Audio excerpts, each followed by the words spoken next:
Today I want to show you my favorite feature when it comes to doing product research on Amazon. SellerSprite has absolutely changed the game. They took reverse ASIN research and have extended it so that we can do multiple ASINs in one reverse lookup. It is absolutely crazy how powerful this is and what we can do with the data that's put right there at our fingertips. So I'm going to walk you through how easy it is to use this feature from SellerSprite in this video. Let's get to it. Before we get started with this tutorial, we need to pick a product niche. So I was thinking, how about garlic press? There's so many different kinds of garlic presses on Amazon, and I think that makes this a strong candidate for a reverse ASIN lookup. So what I did is I made a list of ASINs. I think I looked at the top 8 different garlic presses. So I looked at the top 8. By the way, there's more than that, obviously on page 1, but I took the ASINs of the top 8. And what I'm gonna do is I'm going to copy this, and then I'm gonna go over to SellerSprite's reverse multiple ASINs tool. By the way, if you're not on SellerSprite yet, use the link in the description to open your account and follow along. This tool is so powerful when it comes to product research in this case, but they also have a ton of other functionality. I've actually done a series of videos highlighting that, so make sure you're subscribed so you can check those out. I'll also link to them in the description so you can check them out. But this can save you a lot of money by avoiding bad decisions and also helping you make good decisions when it comes to selling on Amazon. So I'm going to paste the list of ASINs right there into the reverse multiple ASINs search bar. I will click search. It's gonna ask me if I want to review all of the ASINs plus their variations. I'm gonna click yes. Give it just a second, and it actually works pretty quickly, guys. So you have filters here. If you would like to use them, you can filter on things like minimum monthly purchases, things like that. You don't really, in my experience, need to do that because you can also just filter by all of those attributes down here from low to high or high to low. They also have the keyword frequency. Now, this can be great for if you are going to sell in this niche. This is literally the equivalent of like a word cloud, right? What are the most frequently used words across the best sellers? To me, that's pretty valuable knowledge to have. You can see that the word garlic is used the most, almost 500 times. The next word is press. Now, the first 2 words I typed into the search bar on Amazon were garlic press, so it makes sense. Third word is kitchen, then chopper, then meat, then mincer, then peeler. Now, you might be like, Ryan, why do I care? I'm just saying, like, the highest priority words, since we are looking at the highest performing products in this niche, they are often the words with the highest repetition. Take note, all right? Also, we can copy all of these to our clipboard in just one click, and then you can paste it wherever you want to do your text processing. So as you can see here, I just copied about 600 words to my clipboard, and now I've got them saved over here. If you wanted to load those into like maybe a broad advertising campaign, that's also something you could consider doing, just saying, and it's all done in one click. I mean, come on now, that's pretty impressive. Now let's scroll down. This is really what I think makes it special. So it is organized by the most popular keyword phrases among the ASINs that we did the reverse search for. This is extremely valuable data. Think about it. If you had to study and I only did 8 ASINs, we could have done up to 20, I think. If you had to manually look at all 20 of your competitors or even 8 of your competitors, that would take a lot of time. And there's room for human error. Why not just trust the SellerSprite software to go out there, fetch the information, process it, and then put it in a data table for us, which, by the way, we can export in the click of one button if you prefer to look at Excel. But obviously, garlic press, I mean, non-surprisingly, is the top ranking. The first thing that you see up here is the weekly impressions is estimated to be 783,000. That is insane, all right? The click share is the number of clicks that the product received in comparison to the total clicks based on search results. So when we provided the top 8 ASINs in this case, what are the various keywords that are driving traffic to those listings? That's what we see over there on the left-hand side in that first column, all right? That's garlic press, garlic mincer, garlic dicer, garlic, kitchen, garlic press, stainless steel, garlic peeler, garlic chopper, okay? All of those, and what you're seeing here in terms of click share with a massive 41.7% is what portion of the pie are affiliated with that specific phrase. So garlic press is 41.7%. The next highest, the number 2, is garlic mincer with less than 8%. So what does that tell you? That tells you you kind of need to rank on the terms garlic press. Like you might want to do everything you possibly can, like dedicate a lot of your advertising budget to that phrase specifically. I'm sure, I would bet that people are advertising and at a loss, you know what I mean? Because it's so valuable to hold on to your organic rank on those keywords, on those search terms. I mean, 41.7%, that pretty much tells you everything you need to know.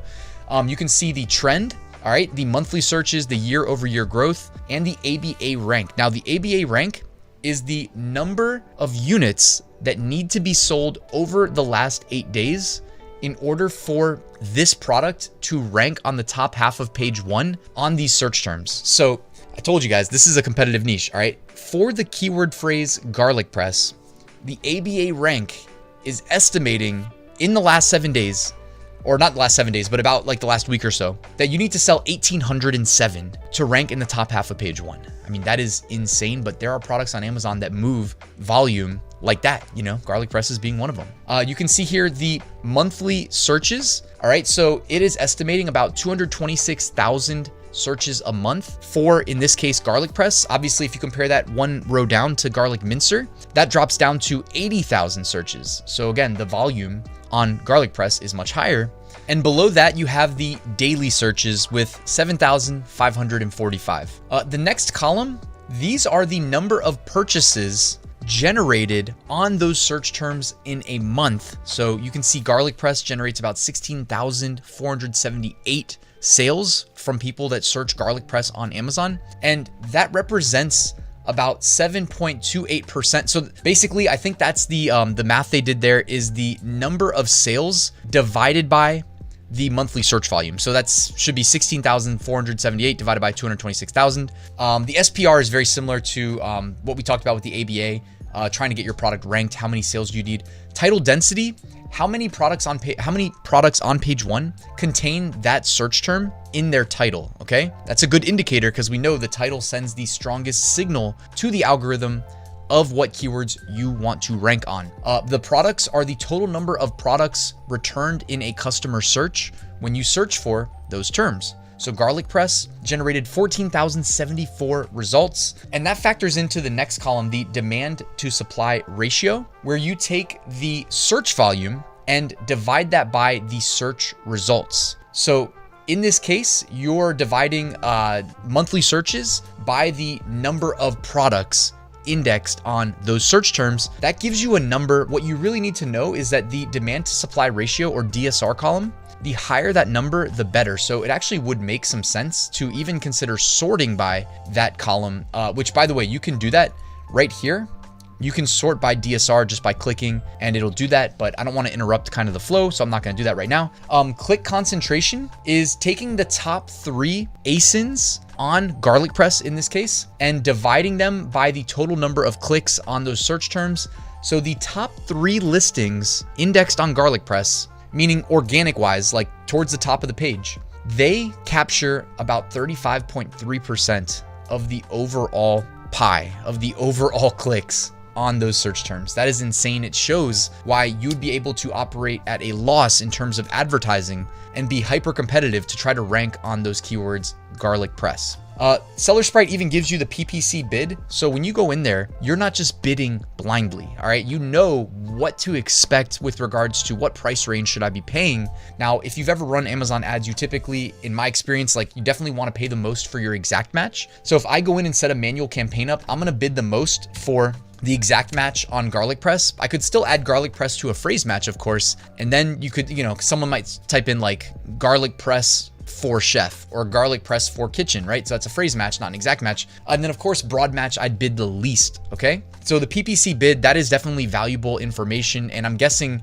if they're bidding on average, $1.75 per click, it would surprise me if they even had that much in their profit margin, because I'm guessing there's also like typically when things are hyper competitive, you also get into a pricing war. And if you're moving such a high volume, you can reduce your profit margins and still make a ton of money because it is a volume play. You're going to move so many units in a day, in a week, in a month that you can afford to do that and afford to lose money on PPC because you improve your organic rank, as you see with 35% of the click concentration in the top 3. I mean, that's insane. If you guys caught my previous SellerSprite videos, You can also use these icons in the last column to launch things like the search trend graph. So here you can see historically the search volume and the ABA rank. Remember, the ABA rank is roughly how many units you need to sell in a week in order to rank in the top half of page 1, where the majority of clicks and purchases take place. You can also sort that to a monthly view. You can check out the Google Trends report. Is garlic press trending up? It actually looks like it's seeing a significant spike in the last like 2 weeks. I don't know why. That's pretty interesting. Click concentration versus conversion share. The PPC bid history. Okay, so you're not always going to need to spend $1.75 average per click on the search terms garlic press, right? And again, don't forget, you can launch this for every single relevant search term that it pulled when it did the reverse ASIN lookup. So I keep coming back to the search terms garlic press, but we can just scroll down and see the next one. And you can see a market analysis here with a great historical review. It's looking at things like price, like number of reviews, etc. So we can go down here to garlic mincer, garlic dicer, garlic, kitchen. And by the way, if we don't like a certain keyword like kitchen, it's too broad, we can actually hover over the number and it has an X. You can click that and it'll move it to our list of deleted keywords so that it doesn't interfere and mix with the other data that's more relevant. You can even save these keywords in SellerSprite if you want to and create like keyword lists, okay? So there's a keyword list button. You can go ahead and add them to the keyword list if you would like to as well. For future, research purposes, maybe you want to just create a list of keywords for advertising purposes because you're not like me. You don't want to just create a 600-line list in Notepad.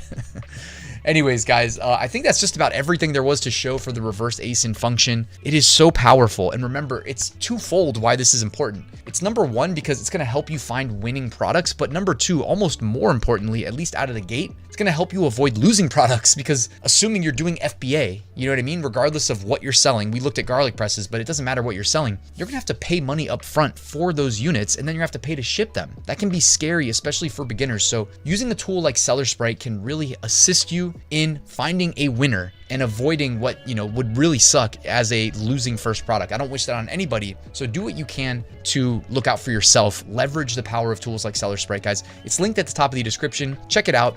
Thank you for watching this video, guys. Please hit that like button. Please subscribe and check out my other SellerSprite videos. They're also linked down there in the description. But I'll see you guys tomorrow with a new video.